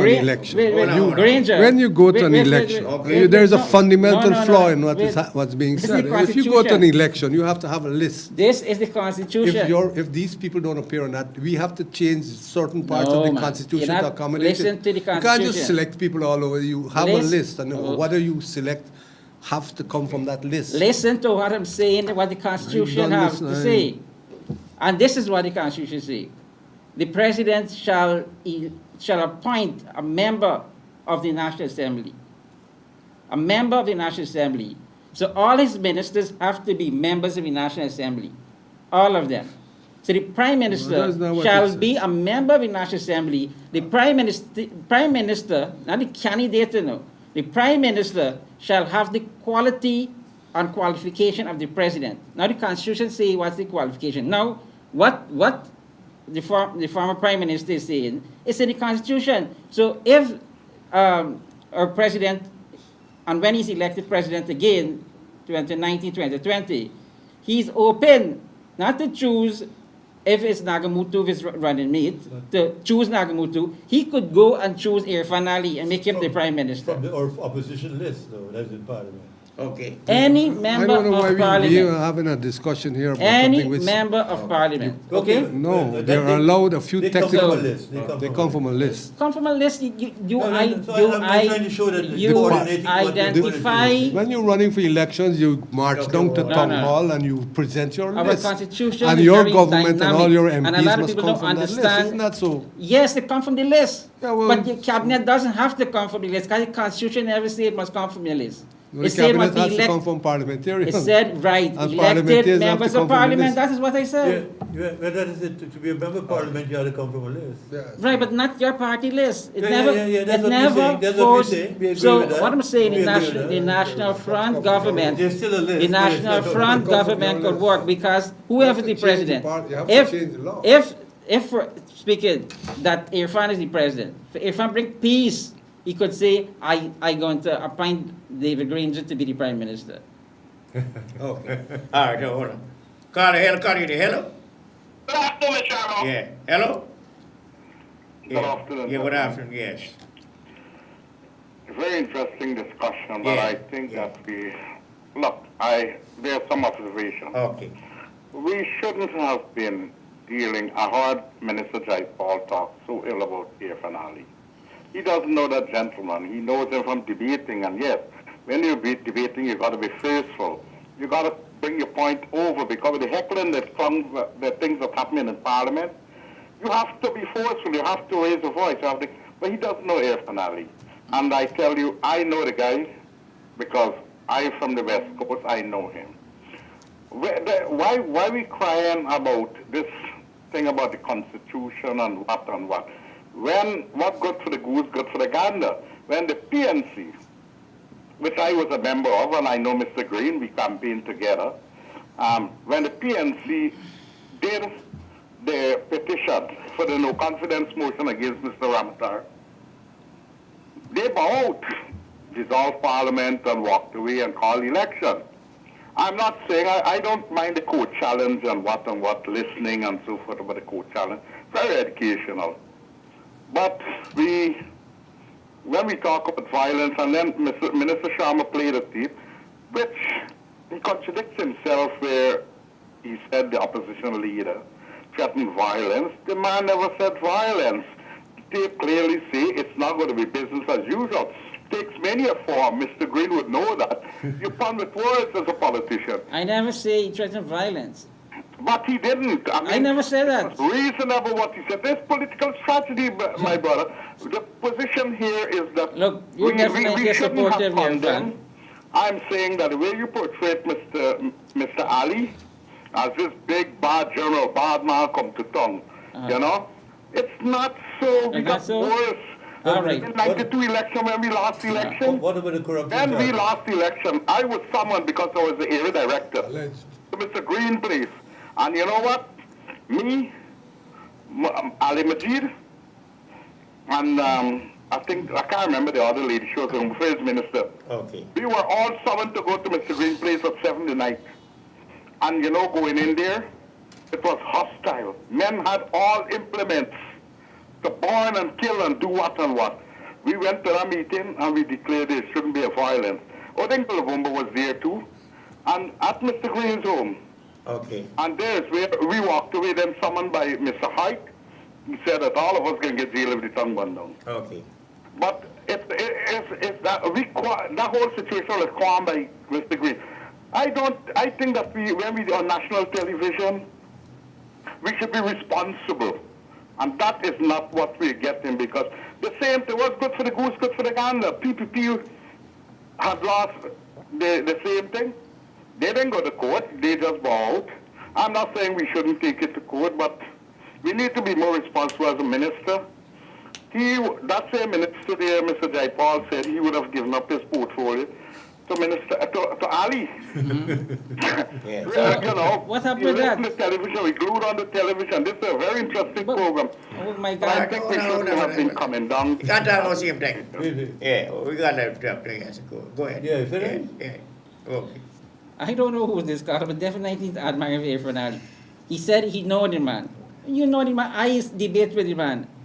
Okay? Irfan Ali, I said not too far from him.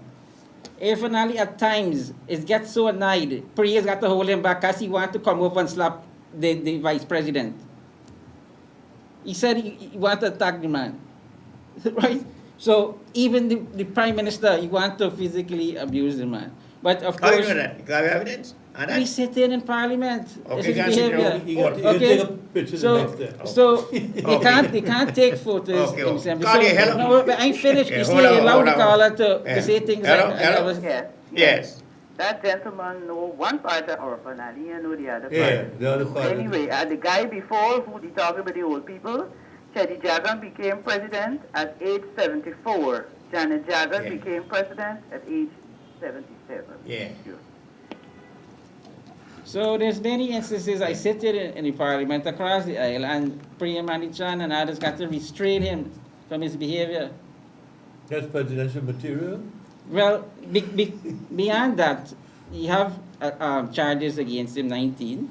You have issues with qualification. What are the charges? What are the charges now? And he blocked his own. Nandalal, on the other hand, who's representing him, got to go and represent himself about law books, only valuable 2-point-something million, but his charge is 174 million. But he blocked his own. Oh, how you block it? He went to court and the court allowed him to But that's it. proceed. Well, what I'm saying, if you were presidential material, then go and defend yourself in court. Why are you hiding? Got it here. So the same way you're saying we shouldn't defend ourselves, why Irfan ain't going to defend himself? Okay. Mr. Vera, some of your view. My view yes. on which issue? There's so many before the court at this moment. Okay. Which issue? The issue of Charamdas. charges? Charamdas issues. Well, that is before the Okay, law okay. court. The matter in this country, we have to, at some point, I totally agree with Mr. Hamilton. I call him my VP. I remember him as my vice president. And then he was prime minister as well. We have to stop this. We have in this country a law which says there is a presumption of innocence. Until a man is declared guilty by a judge in a court or a jury. So if the man got 499 charges, you have to wait until the charges are discharged in the courts. That's right. And then you could say, well, this one is a... I don't want to go on a program. I don't like it. There's something about this program that we give our mouth too much license to say things. No, you didn't. But no, you I didn't sound say like you am I did. saying the man is guilty? No, I didn't. Then maybe you're guilty, true, but I wasn't accusing you. I was saying that if he asked me about the charges of Irfan Ali, I will have to say that there is a presumption of innocence. So the man is innocent. What I'm saying is that he have 19 charges, but he went and black his. He didn't let the court act. Nandalal tried to black his own. Yesterday, Nandalal really got an arrest warrant for him. Because he failed to represent himself in court. But he was in court representing the constitutional matter. Since 2001. So what I'm saying, it is presidential material. He was charged. See, and then went to try for black his own. He went to court for the charges that the PVP put on him every single day. Even when he was sick, he went to court. In my first commentary in 2001, my very first commentary, I remember it very clearly because I worked a long time on it, maybe a week before I even tried to record it. It examined our judicial system. It examined the fact that we don't really, 65% on the basis on which 65% of our people don't trust our judicial system. It's not reliable, it takes long, it gives decisions which are fundamentally flawed, which gets overturned if we had, for example, to go to the Privy Council, or now we go into the CCJ. Because we had control of our legal system, we have this funny way of appointing the Chancellor and the Chief Justice and the executive powers setting the remuneration of the judges and setting the type of vehicle they will get and whether it's duty-free or not. You have to separate the powers. The legislative branch has to be separate to the executive branch and it's separate to the judicial branch. Unless you separate the three powers, there will be independence in none of them. You can't have it off. I would like us to lift this debate beyond personalities. We have to do things that we can bequeath our children and our descendants a country that is free, safe, and prosperous. I contend if you take into account our history, the only way forward at this juncture is some form of national front government. In other words, a modus vivendi between the leviathans. Because when the elephants are fighting, we say, the grass, so are we the grass. We've got, I have gone beyond, I have written on this question. Let us find a way forward. It didn't work in 47, it didn't work in 53, it didn't work in 57. The call talk was 61. I was involved in 61 when the late Ramsey, where he came from, was challenged by a Robert Mitchell. There were 6 election petitions. The PNC lost 5. Only 1 was successful.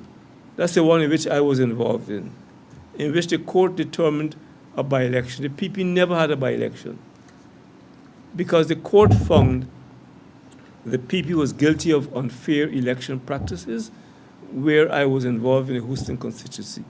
The party lost Reed versus somebody, Ramsay versus Mitchell, and so forth.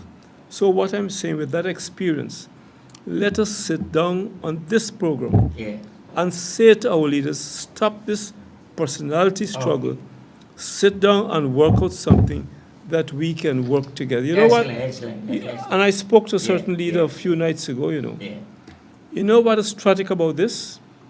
While we are fighting like crabs in a barrel,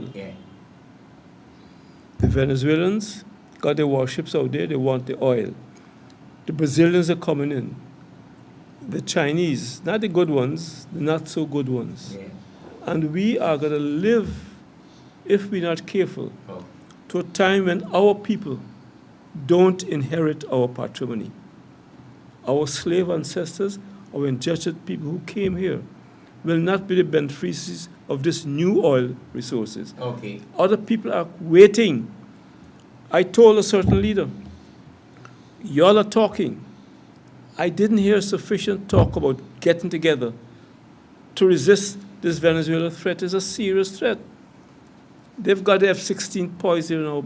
I know the first time. Exactly 50 years ago this month, as I said the other day. Studying the... You had the Rupner uprising, fostered by certain people who were never charged, and the Venezuelans were behind it. I know what I think. So that we have to lift this debate to a higher level and not personality. It's what you and I have been trying to do that since I came on the program. I noticed that was what you were doing, and this is what I want as well. I don't think that we have any future as a divided people, not to fight a thing like Exxon, not to hand this the Venezuelan claim. It is not a dispute, you know. The dispute was settled in 1899. Yeah. It is a controversy created by a madman called Mallet Provost, which they RC. I spoke to a man in Venezuela, and he said that the Venezuelans didn't even have a lawyer at the 1899 award. No, they didn't have a lawyer at the 18 because two American judges were representing Venezuela. Because America said to Britain, no more colonization within our continent, continental destiny, and therefore the Monroe Doctrine. And therefore, the Americans were prepared to go to war with Great Britain over that land being in the hands of the Orinoco. In the 1899 war, and I'm quoting Odin Ishmael, who I consider to be an excellent historian, it was clearly stated that the Orinoco was handed to the Venezuelans, and they were happy and dancing in the streets.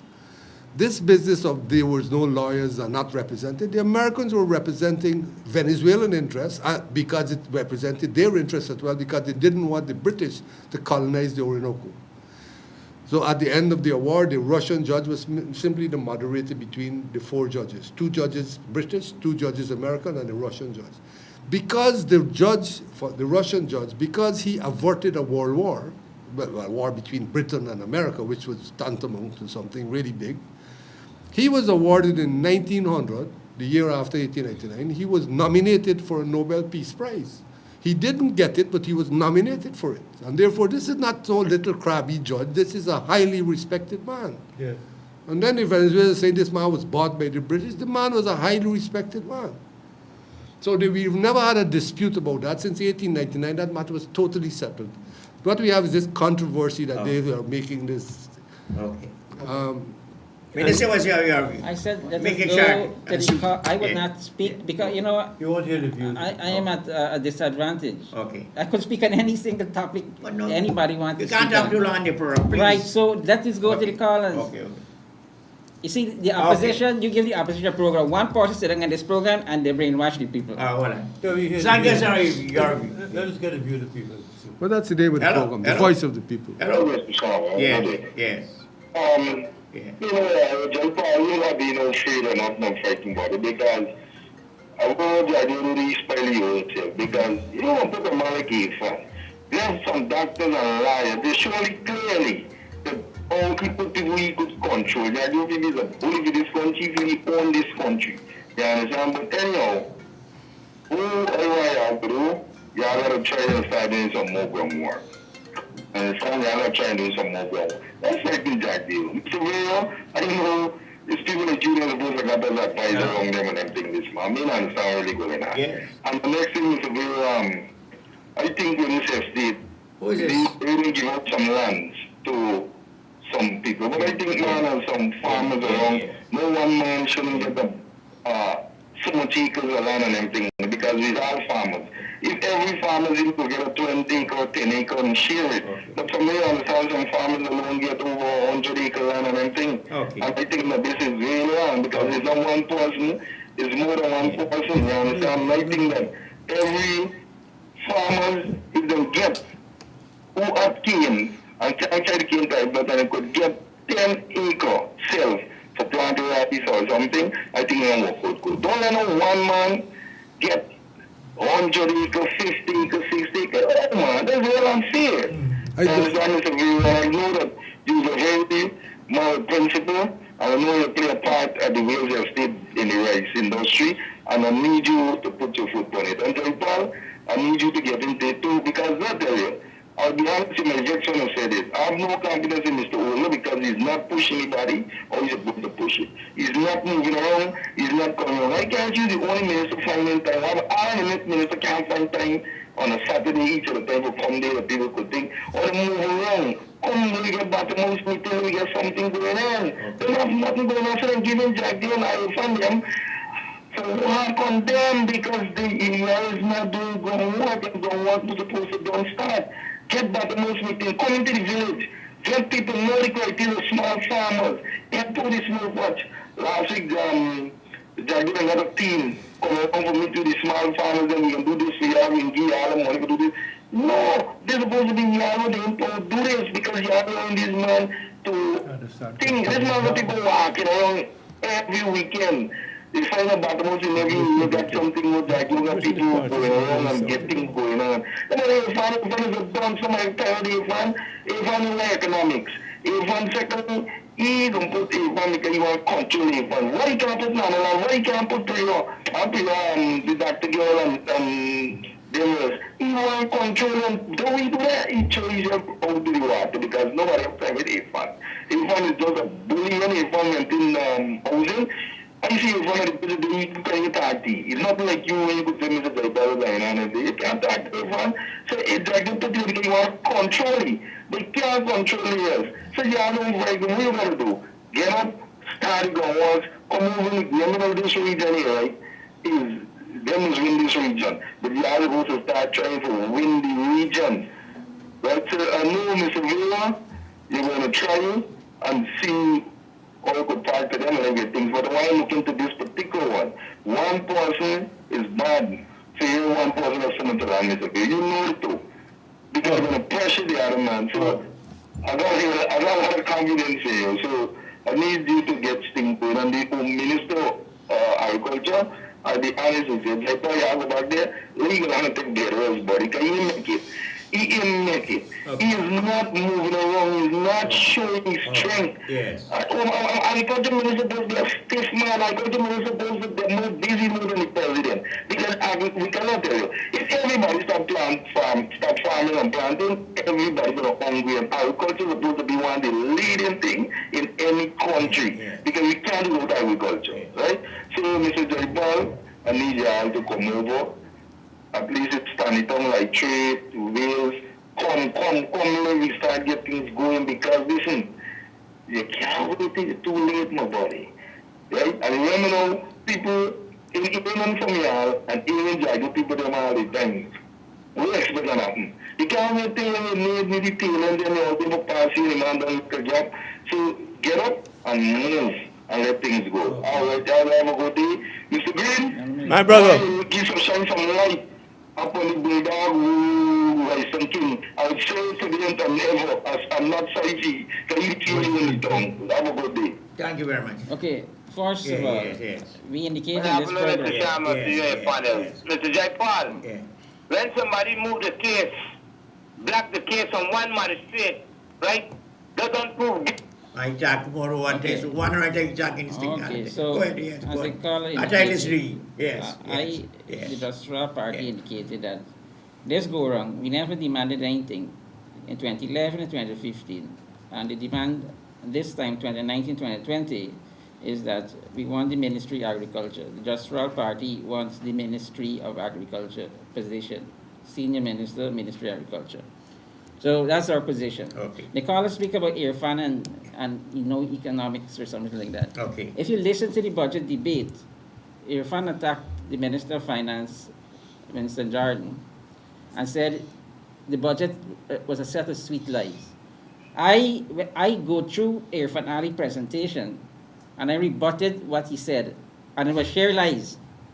So I identify all the lies in Irfan Ali's presentation. And I coined the phrase that I call him sweet lie Irfan Ali. That was his name. I gave Okay. him in the budget debate. Okay. So after budget 2019, everyone knew him as Sweetlai Irfan Ali. And I went through painstakingly to teach him economics. How he went wrong and misled the people. So maybe we need to show that budget debate. Carly, hello? Hello? Hi, good afternoon. Yes. I want to welcome the panel and Mr. Vera. It's nice to have somebody who is actually really neutral and have real maturity and a little more sense. But people who condemn a 38-year-old presidential candidate, Mr. Irfan Ali, I think they wouldn't have a problem if you put someone like Roger Lanchan here, who cannot walk, who they could actually push over. He was not a candidate. Carla, let me tell you the truth. I want Irfan Ali to stay there as the presidential candidate because he's the weakest of all of them. He gave us an opportunity which we will win. Okay? Yes. He's the weakest. Yes. He's the weakest link. So I believe if I'm reading the leader of the party correctly, is maybe you just put him there temporarily until the list is issued, presented to GCOM at nomination day, and his name is the top of the list. Then I'm going to be sure he's the presidential candidate. Okay. Maybe he's just a front to distract people. Carl, you hello, But right hello? now I'm happy. Yeah. Let him stay there. Hello? Hi, good afternoon. Good afternoon. Good afternoon to you and the panel. Yes. I've been watching the program, Okay. and I would like to make two comments. Yes. The first one is, I think the government should stop criticizing the opposition, and they should get into election mode and start campaigning. Because while they're there sitting and criticizing, the opposition has already started their campaigns, right? Okay. And secondly, I don't know what the government could do for the young people in this country, but I remember the last election, there was an excitement among the first-time voters Okay. about voting and getting a change, and they were so looking forward Okay. to a new government. Yeah. And if the government ministers could come down and come between the regular young people and the regular people on the streets and see what is their concern most of all, Okay. and try addressing it, Yeah. right? Because they're sitting in the offices Okay. fighting amongst each other, Okay. politicians against politicians, and they're not listening to the young people. They're not listening to the voters out there.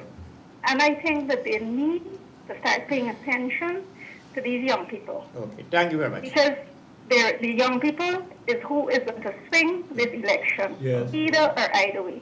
That's right. Thank you. Thank you very much. I want to respond to the call. Okay, good. And you see, apparently, the PPP 23 years in the way that they do things mess up people's minds. If you want to support the PPP small c, it's because you want lawlessness. Okay. Right? It's because you don't believe in law and order. Okay. Ma'am, please come. Now, Please come. I don't think the caller said that. Listen. Listen to me carefully. Listen to me carefully. When Irfan was a minister, I was in opposition. I used to get complaints. People go into his office and he's chasing them out. Okay? He's chasing them out of his office. Yeah. I can say you're talking about young people. I don't want to say what he did with the females. Okay. Okay? Because I get those reports too. Okay? Good. Okay. Now, we cannot campaign. If we want to campaign, yes, we're probably going to be breaking the rules of the game. Okay. The rules of the game is that there is a period of campaigning. There's a period when you start, the time to start, and time to stop. Okay. What they're doing Okay, there, they are good strategists. And they put out the presidential candidate, and they're going to claim what they're doing. They're introducing the man, but it's campaigning. Okay. Well, I don't know if you're saying the coalition must also break the rules and follow the same Let me get a projections. Come. What is your name again? Precious Pearl. Okay. My name is Pearl Lewis. How long the company you sing? Yeah, and you know the song is about the youths. Yeah, It's okay. timely. Yeah, yeah. I want to sing the same song that the other friends here. I want to sing it back a song now. One stanza. Okay. One stanza. I didn't want to come down this road, but me troubled mind of a Lord. I said I didn't want to come down this road, but me troubled mind of a Lord. So with these lyrics I come for run by some of them wealthy businessmen whose motto is me nah give away me money. Me ain't no godfather for this country. The wretched cries of ghetto youths flow through the air, but some of them businessmen just don't care. They don't invest from their huge profit in programs for certain youths benefit. But this gross act of stupidity is creating a migraine for society. All you listen carefully to my youth development strategy. All you got for help out them youth man, including Amerindian, if y'all don't understand.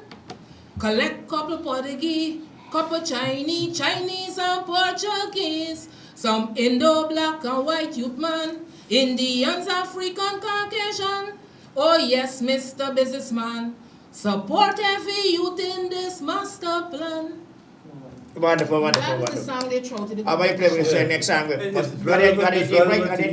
Got it, tape? Yeah, and Mr. Sankis have one, you have one. Okay, I don't have it right. Yes, it is in the letter Wonderful. that I left for you. And you like this? Come no close. What you like to say before I close the program? Yeah, I'm appealing to President Granger. Okay. The song is a song that could even move with election because you have the opposition coming out and paying our youths for votes. And I'm saying, youths, do not allow yourself to be used for evil. You could die or end up in deep trouble. Abandon the idea of getting rich quick. That's how you get fooled and easily tricked. I say, Mr. Businessman, the youths are the foundation of this country. They cannot hold it up in a penitentiary. Shine a light, be a brother, be a friend. The youths are our fruits. You have to support them. Help to save our youths, Mr. Businessman. Help to save our youths. Okay, thank you very much. That is the sound Thank you they very show much. to the Thank you very competition. much. So much, Thank you Mr. very Farmer, for much. having Yes, me. I'm really waiting for the song. I think the song was very instructive. Yes. And the caller before made a point which we have not addressed. That's why.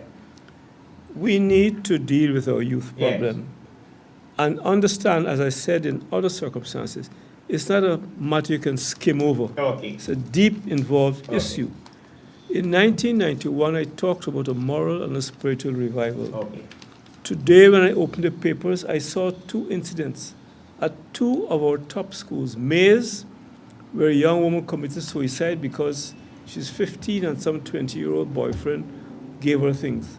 She left a note, committed suicide. At School of Nations, they had to send the kids home because one of the young men who came back threatened to shoot up the school. That's indicative of a deep and serious moral decline. And the caller who called earlier is very right. We have to address this thing frontally. It's a serious issue. Because if our youth are frustrated, the country is frustrated. And the problem is, when the coalition came into office in 2015, young people expected miracles. It couldn't happen overnight. You had to deal with a corrupt situation and a situation where the jobs that were available was as a result of the illegal drug trade. Now the government put an end to that. All those, that plane who came with all those millions of dollars that he's now in prison in the United States, that money would have created jobs and employment. The other two pilots who flew out from Eugene Correa Airport illegally, that was money that would have created employment, but it's nasty money. As the government seeks to produce clean money, it's going to take time. And that is why we need patience. And I think the coalition could have done much more. There's no question about it. But Granger's hands were tied with all sorts of problems. And I think the only answer, if the two major groups sit down and find a modus vivendi, this country is lost, and we're going to lose that resource which God has given us, which we knew existed since gold in the 19th century. Do you very closing remarks, please? Closing remarks. There was only one thing I wanted. I Okay. think I have more or less put my position on Yes. everything, and I totally agree with almost everything that my VP has said. But I want to remind, there is something that is brewing in my mind, that there is a misunderstanding of our weather pattern. And I would like to, if I could take us a minute or two. Go ahead, please, go ahead.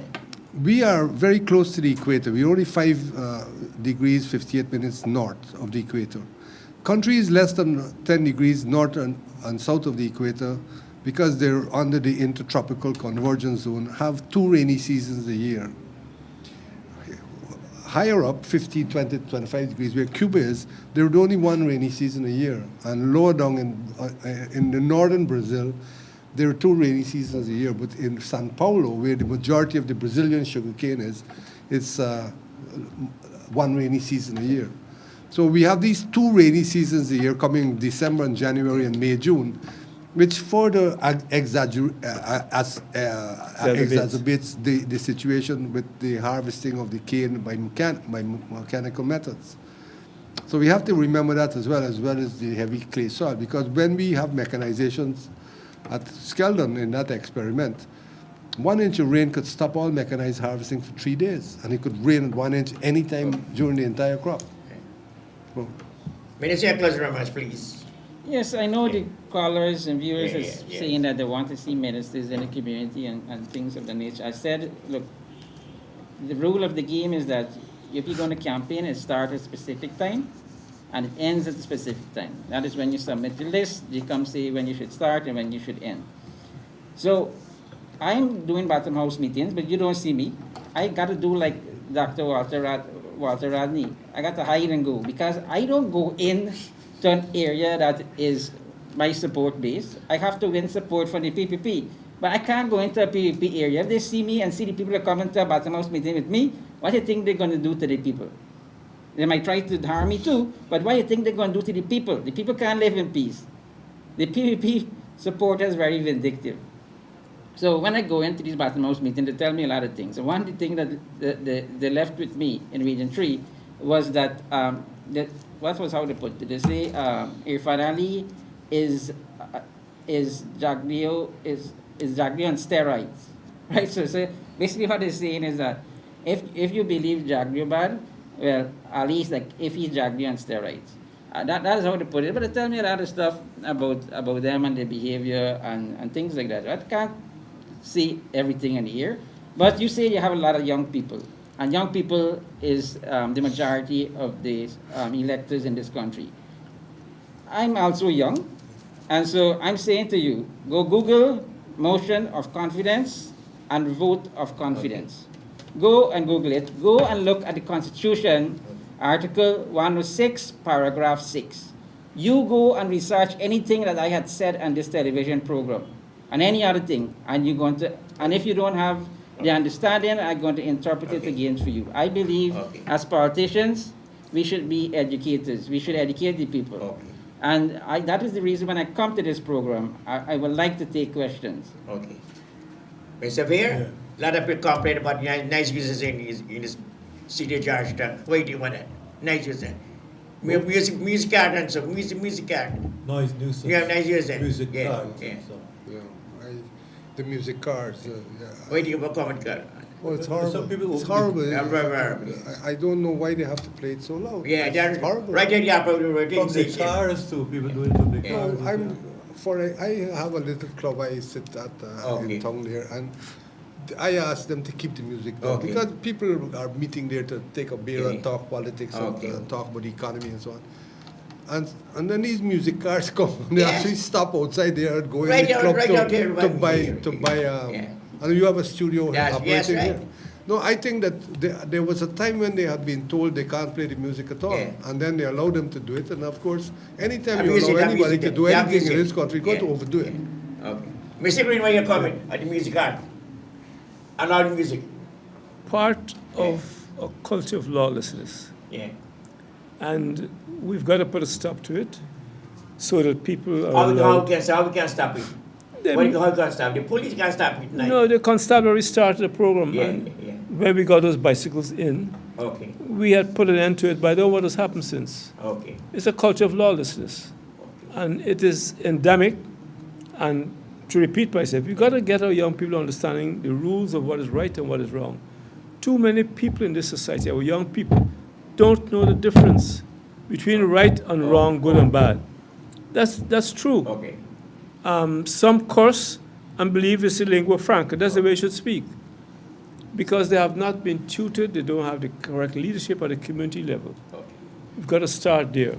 Many parents are hustling. Okay. They don't have the old-time grandparent anymore. Okay.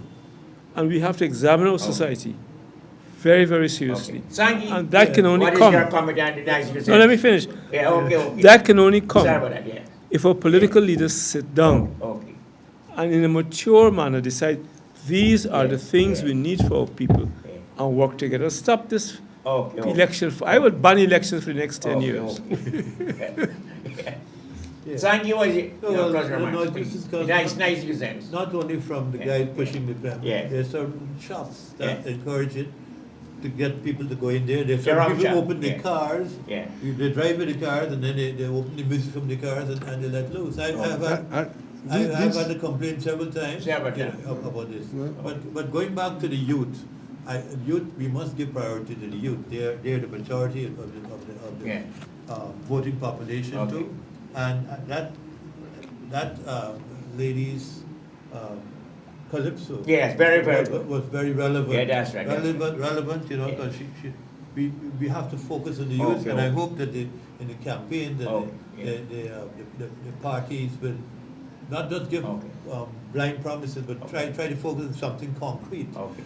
Something coming out of the oil and gas situation too, where youth could benefit from that. Before I close, when they say we like nice users, talk about nice users holding. Yes. I said about heavy support, the support lawlessness. Guess what? When we took action, we spoke about copyright legislation, and we brought the decibel meters and so on.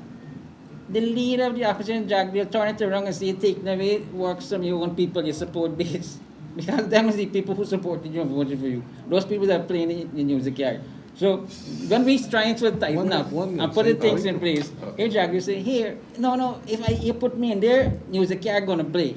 Okay. When we took away the police took away the box from the DJ and the mics and whatever they had. He turned around and said, look what you're doing to your people. He gonna allow it. So everything we doing to put law and order, he's now. That noise you're hearing there is a music card. I just recognize it. He's I just recognize it. bowling a googly on us, and he spin doctor and turn it against us. So here again, when we try to put law and order in place, he's saying to our own supporter, who cost him to the 23 years of lawlessness, that he's going to continue it. So this is the challenge we have seen, and that is why we have to educate our people and programs like this. And so when you give the opposition one person to answer this call on the phone and deal with people, is one person. When I sit, I got to sit with the entire panel with different views. People now confuse